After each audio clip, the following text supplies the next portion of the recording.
नमस्कार, SBT news में आपका स्वागत है। पेश है 17 अक्टूबर मंगलवार सुबह 6:15 बजे राजस्थान की बड़ी खबरें।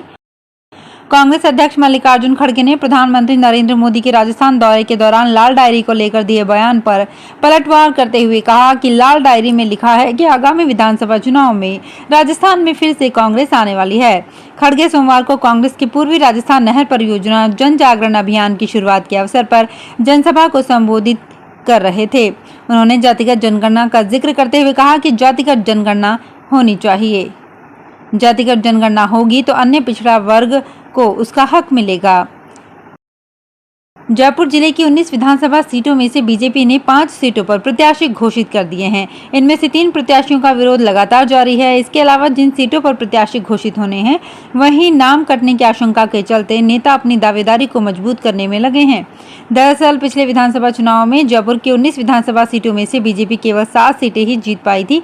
इस बार बीजेपी किसी भी हाल में इस प्रदर्शन को सुधारना चाहती है। ऐसे में लगभग आधी सीटों पर प्रत्याशी बदले जा सकते हैं। बीजेपी ने अपनी पहली लिस्ट में जयपुर की 5 सीटों पर प्रत्याशी घोषित किए थे। इनमें से 3 सीटों पर विरोध लगातार जारी है। झोटवाड़ा और कोटपुतली सीट पर तो घोषित प्रत्याशी का खुलकर विरोध हो रहा है। वहीं विद्याधर सीट पर अंदर खाने विरोध लगातार जारी है। जल शक्ति मंत्री गजेंद्र सिंह शेखावत ने कांग्रेस के राष्ट्रीय अध्यक्ष मल्लिकार्जुन खड़गे के लाल डायरी वाले बयान पर पलटवार किया है। खड़गे ने सोमवार को 12 में कहा कि लाल डायरी में लिखा है चुनाव में कांग्रेस सरकार बनाएगी। जल शक्ति मंत्री ने जोधपुर एयरपोर्ट पर मीडिया से बात करते हुए कहा कि सरकार बदलने दीजिए, जब जांच शुरू होगी तो हर घोटाले की अलग अलग रंग की डायरियां सामने आएंगी। अभी तो लाल डायरी ही सामने आई है, अब इंद्रधनुषी रंगों की डायरियां निकलेंगी। उन्होंने कहा, खड़गे पहले ये बताएं कि लाल डायरी में किस पन्ने पर लिखा है कि राजस्थान में कांग्रेस सरकार आएगी। चलिए, राष्ट्रीय अध्यक्ष ये तो मान गए कि लाल डायरी है, वरना अभी तक सभी लाल डायरी को नकार रहे थे। राजस्थान विधानसभा चुनाव की डेट का ऐलान होने के तुरंत बाद भाजपा ने राजस्थान में अपनी पहली लिस्ट में 41 उम्मीदवारों के नामों का ऐलान किया है। उसके बाद से पूरे राजस्थान में चर्चा है कि कांग्रेस की पहली लिस्ट कब आएगी। 12 मई सोमवार को इस सवाल पर ताजा अपडेट आया है। कांग्रेस राष्ट्रीय अध्यक्ष मल्लिकार्जुन खड़गे ने कहा कि 18 अक्टूबर को लिस्ट आ जाएगी। इस सूचना को और पक्का कर दिया है। राजस्थान प्रदेश प्रभारी सुखजिंदर सिंह रंधावा ने कहा कि 18 अक्टूबर को हमारी सीईसी की बैठक है। उम्मीद है कि उस दिन हम ज्यादातर सीटों पर उम्मीदवारों की सूची जारी कर देंगे। कांग्रेस स्क्रीनिंग कमेटी की बैठक शनिवार 15 अक्टूबर को दिल्ली में 15 GRG स्थित कांग्रेस वॉर रूम में हुई थी। राजस्थान प्रदेश कांग्रेस कमेटी के आह्वान पर जिला कांग्रेस कमेटी के निर्देशानुसार जिले में धौलपुर शहर, धौलपुर ग्रामीण, ब्लॉक सरमथुरा, बसेड़ी, बाड़ी, सैपऊ, राजाखेड़ा, मनिया एवं मंडल स्तर पर ARCP नहर परियोजनाओं को लेकर प्रदर्शन किया। प्रदर्शन को संबोधित करते हुए प्रभारी सचिव भूपेंद्र भारद्वाज ने कहा कि पानी को संचय कर पूरी राजस्थान में पेयजल एवं सिंचाई के लिए ARCP नहर जरूरी है। आरोप लगाया कि इस योजना से पूर्वी राजस्थान के 13 जिलों में पानी पहुंचाया जा सकता है। राजस्थान में 25 नवंबर को विधानसभा चुनाव के लिए मतदान होगा। मतदान प्रतिशत में इजाफा करने के लिए चुनाव आयोग और अपने पक्ष में वोट के लिए प्रदेश के प्रमुख राजनीतिक दल बीजेपी और कांग्रेस दोनों की नजर यूथ वोट बैंक पर है। राजस्थान में 200 में से 132 सीटों पर इस बार यूथ निर्णायक की भूमिका में रहेगा। इन विधानसभा क्षेत्रों में प्रत्याशियों की किस्मत का फैसला युवा वोटर करेंगे। इन सीटों पर युवा मतदाता प्रदेश में किसी भी पार्टी की जीत हार का गणित बदल सकते हैं।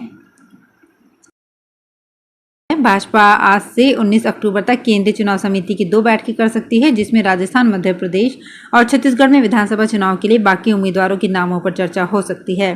फिलहाल राज्यों में स्क्रीनिंग कमेटी उम्मीदवारों पर काम कर रही है। यहां से जिन नामों पर सहमति बनेगी उन्हें आगे भेजा जाएगा। दुर्गा पूजा के दौरान और विशेषकर उसके बाद दशहरा से देश के अलग अलग हिस्सों में घूमने की परंपरा निभाने वाली बंगाली सैलानी सोनार केला की नगरी जैसलमेर से दशकों पुरानी प्रीत इस बार भी अवश्य निभाएंगे। जैसलमेर के पर्यटन को परवान चढ़ाने में बंगाली पर्यटकों की भूमिका को सर्वोपरि माना जाता है। 1980 के दशक में महान फिल्मकार सत्यजीत रे ने जैसलमेर में ही सोनार केला फिल्म का निर्माण किया था। गौरतलब है कि सोनार केला की अधिकांश शूटिंग जैसलमेर के ऐतिहासिक दुर्ग में हुई थी। उसी के बाद इस दुर्ग को सोनार दुर्ग के नाम से पहचान मिली। कांग्रेस नेता दिनेश खोड़निया ने बीजेपी सांसद किरोड़ी लाल मीणा के आवास के लिए कूच टाल दिया है। खोड़निया ने कहा कि किरोड़ी लाल घर पर नहीं है, इसलिए कूच और प्रदर्शन नहीं किया। दूसरी ओर पुलिस ने भी चुनावी आचार संहिता का हवाला देकर धरना प्रदर्शन की मंजूरी नहीं दी। अब जब भी किरोड़ी लाल मीणा घर पर आएंगे तो जाऊंगा और पुलिस की मंजूरी लेकर प्रदर्शन करूंगा। गौरतलब है कि पेपर लीक मामले में आरोपी बाबूलाल कटारा को आरपीएससी सदस्य की नियुक्ति के मामले में सांसद किरोड़ी लाल मीणा ने कांग्रेस नेता दिनेश खोड़निया पर आरोप लगाए थे। सांसद मीणा ने कहा था कि खोड़निया के कहने पर मुख्यमंत्री अशोक गहलोत ने कटारा को आरपीएससी सदस्य बनाया। इधर ईडी ने भी खोड़निया के ठिकानों पर सर्च की थी।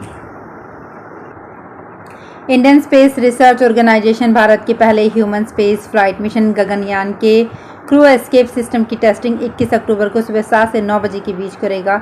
आसान भाषा में कहे तो मिशन के दौरान रॉकेट में गड़बड़ी होने पर अंदर मौजूद एस्ट्रोनॉट को पृथ्वी पर सुरक्षित लाने वाले सिस्टम की टेस्टिंग होगी। गगनयान मिशन के टेस्ट व्हीकल अबॉट मिशन प्रथम को श्रीहरिकोटा के सतीश धवन अंतरिक्ष केंद्र से लॉन्च किया जाएगा। इस फ्लाइट में 3 हिस्से होंगे। अबॉट मिशन के लिए बनाया single stage liquid rocket, crew module और crew escape system. Crew module के अंदर का वातावरण अभी वैसा नहीं होगा जैसा मैन मिशन में होगा। धौलपुर में railway station Amrit Bharat station योजना में चयनित रेलवे स्टेशन का निर्माण कार्य जोरों से जारी है। स्टेशन पर वर्तमान में नए प्लेटफॉर्म के साथ पुरानों की लंबाई बढ़ाई जा रही है। प्लेटफॉर्म नंबर 4 और 5 पर कार्य तेजी से चल रहा है। रेल मंडल आगरा के अधिकारियों ने कार्य में तेजी लाने के निर्देश दिए हैं। इस बीच रेलवे स्टेशन का बरामदा विभाग ने तोड़ना शुरू कर दिया है। बीकानेर में अवैध रूप से सिलेंडर बेचने का धंधा अब भी चल रहा है। यहां गंगा शहर थाना क्षेत्र में स्थित सिने मैजिक सिनेमा के पास एक सीमेंट के बाड़े में 134 घरेलू और कॉमर्शियल सिलेंडर जब्त किए गए हैं। रसद विभाग के आला अधिकारियों ने छापा मारा तो इन सिलेंडर के साथ ही एक पिकअप वाहन और बेचने के लिए युवक भी मिला। रसद विभाग के प्रवर्तन निरीक्षक पवन सुथार ने बताया कि गंगा शहर पुलिस ने सूचना दी थी कि अवैध रूप से सिलेंडर का कारोबार उनके क्षेत्र में चल रहा है। जयपुर में जेडीए की प्रवर्तन शाखा ने सोमवार को दौलतपुरा से बगवाड़ा जाने वाली सड़क पर कार्यवाही की। यहां कृषि भूमि पर विकसित किए जा रहे अवैध गोदाम ध्वस्त किए। वहीं सामान भरा होने की वजह से 5 गोदामों को नोटिस जारी किए। प्रवर्तन शाखा के मुख्य नियंत्रक धर्मेंद्र यादव ने बताया कि एक ही जगह 12 अवैध गोदाम की सूचना मिली थी। इनमें से 7 को ध्वस्त कर दिया गया। राजस्थान विधानसभा चुनाव को लेकर भारतीय ट्राइबल पार्टी ने सोमवार को 9 सीटों के लिए उम्मीदवारों की घोषणा की है। इसमें डूंगरपुर से 1, बांसवाड़ा से 2, उदयपुर से 2, झालावाड़, पाली और बाड़मेर से एक उम्मीदवार की घोषणा की गई है। प्रदेशाध्यक्ष वेलाराम घोगरा ने बताया कि प्रदेश की 23 सीटों पर प्रत्याशी घोषणा के क्रम में पहली सूची 9 की जारी कर दी गई है। 3 से 4 दिन में दूसरी सूची भी जारी कर दी जाएगी। राजस्थान में डीग जिले के कामा थाना इलाके में औषधीय नियंत्रण विभाग ने बड़ी कार्रवाई की है। एक किराना की दुकान का व्यापारी अवैध तरीके से ऑक्सीटॉक्सिन दवा बेच रहा था।